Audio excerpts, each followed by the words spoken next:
Hello everyone.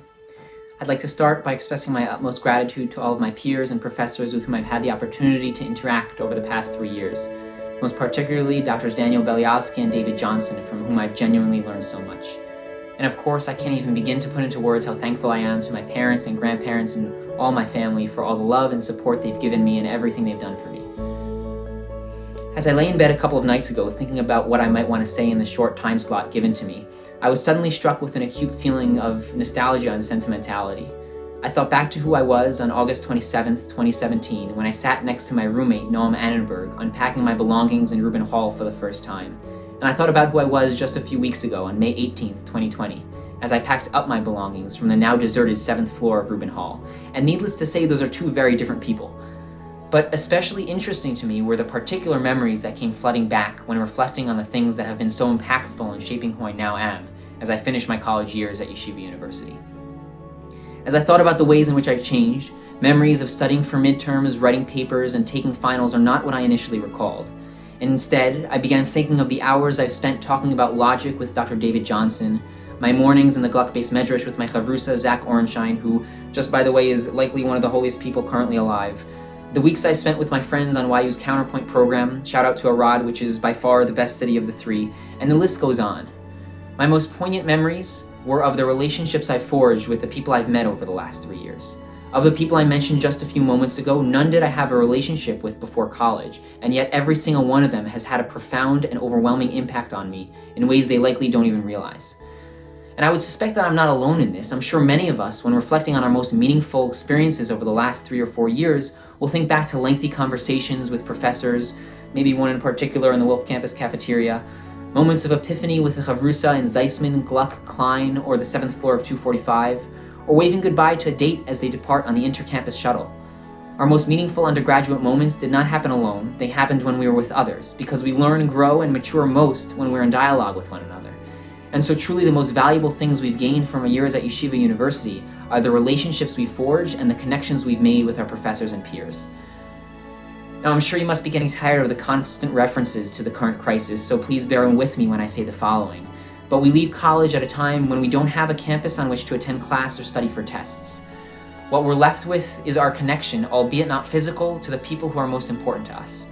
Class of 2020, I think we've been given a unique gift. We've had to learn just how crucial it is to appreciate the relationships that are most dear to us.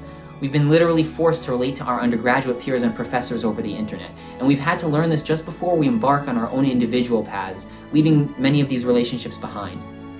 The Gemara in Brachos, Daf Vav Amud Aleph, tells us that the divine presence is to be found when we learn Torah alone. Our words of Torah are only written in the Sefer Zichronos, the book of remembrances, when others are present learning with us.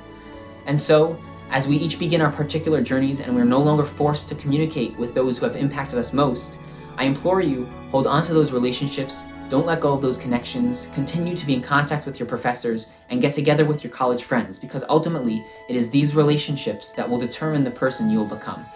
Thank you, and Mazal Tov to the class of 2020. To the class of 2020. In Sefer Shemot, Perek Yud Daled, Pasuk Yud, the Jewish people found themselves in what can only be described as a terrifying situation.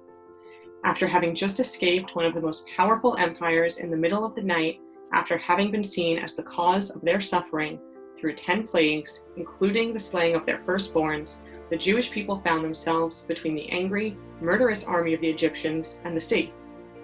Being unable to imagine how the next few hours would unfold, you would expect to see a multitude of reactions, but instead, we only see one. The Jewish people call out to Hashem, expecting a response, but instead Moshe tells them that everything would be okay and that Hashem would take care of everything.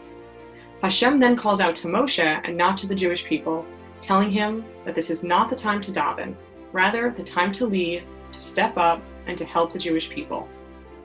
Hashem tells Moshe to tell the Jewish people to go forth, leaving Bnei Israel with the question of where. Behind them are the Egyptians, in front of them, the sea.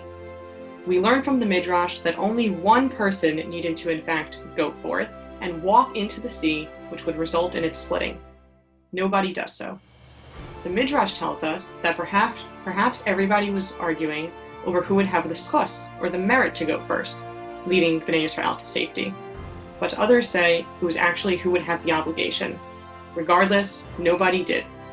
Nachshon ben Amidav eventually chooses to do so, which allowed the sea to split and allowed for the saving of the Jewish people.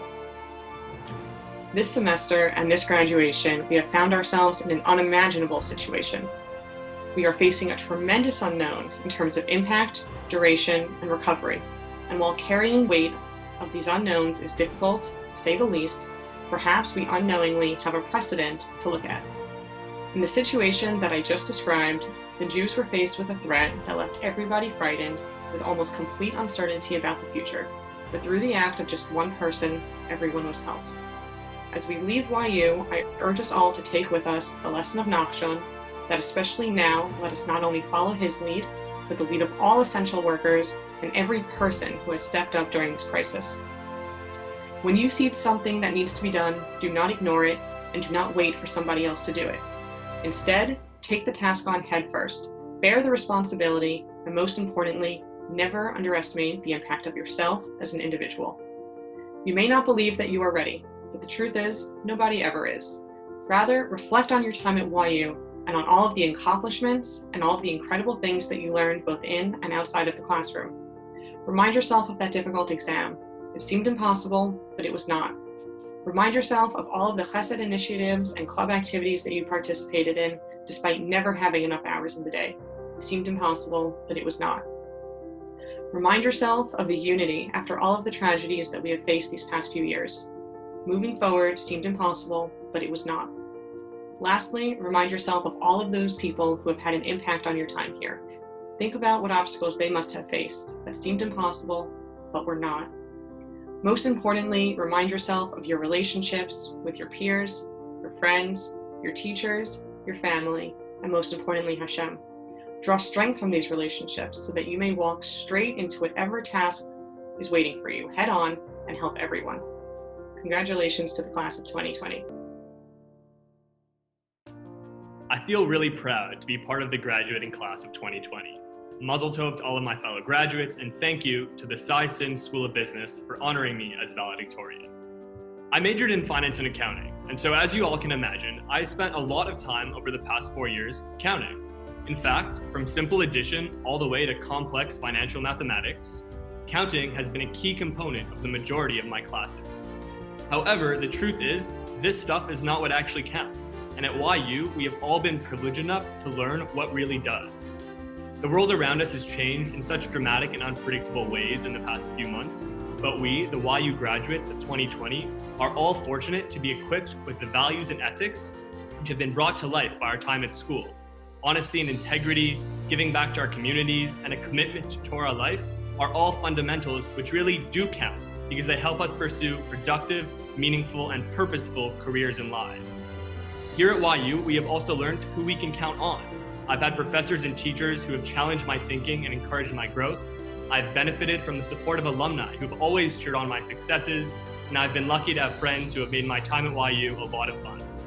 I've also counted on my parents back home in Canada and on all my family, whether it be in Canada, the US, or even in South Africa. You guys have always been my biggest fan.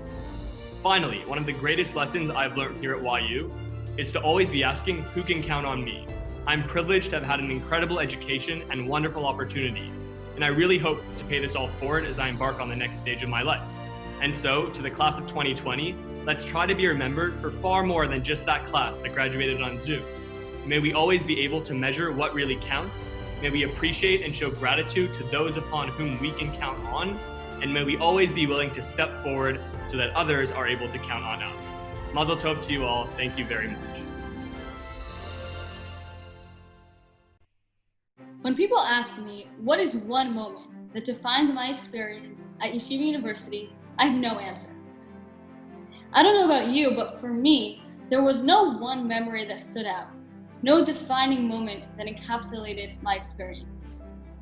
Instead, it was the small pieces, the everyday, that made the experience what it was.